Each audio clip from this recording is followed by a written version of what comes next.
Alors, on a parlé ce matin sur France Culture de l'avortement.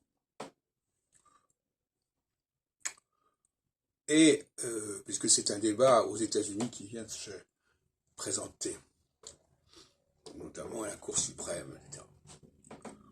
Alors la question est de savoir où se situe l'avortement au niveau théologique, si on peut dire, puisque une grande partie des adversaires de l'avortement s'inscrivent dans un processus religieux. Si effectivement la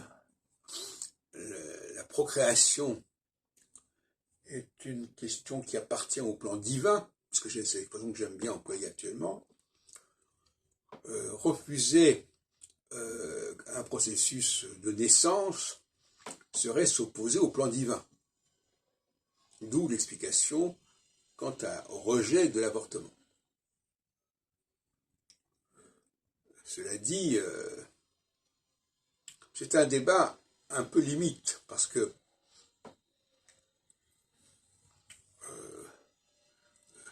l'humanité n'est pas la seule à avoir des enfants. Les animaux aussi. Or, moi, ce qui m'intéresse dans le plan divin, c'est ce qui concerne surtout l'humanité. Et ce qui lui est exclusif, ce qui lui est réservé. Et en ce sens-là, la question de l'avortement ne me paraît pas essentielle. Je veux dire que le fait de refuser une naissance, est-ce que c'est une mise en question du plan divin? Je ne pense pas. D'abord parce que le plan divin est un phénomène collectif.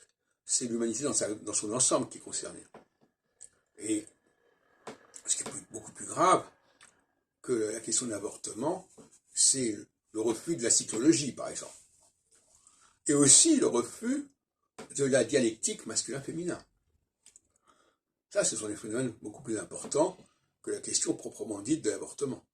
Donc il faut relativiser cette question en se posant toujours le problème, à savoir, est-ce que c'est dans le plan divin, est-ce que c'est dans l'ordre du plan divin, est-ce que tel problème fait partie du plan divin ou pas?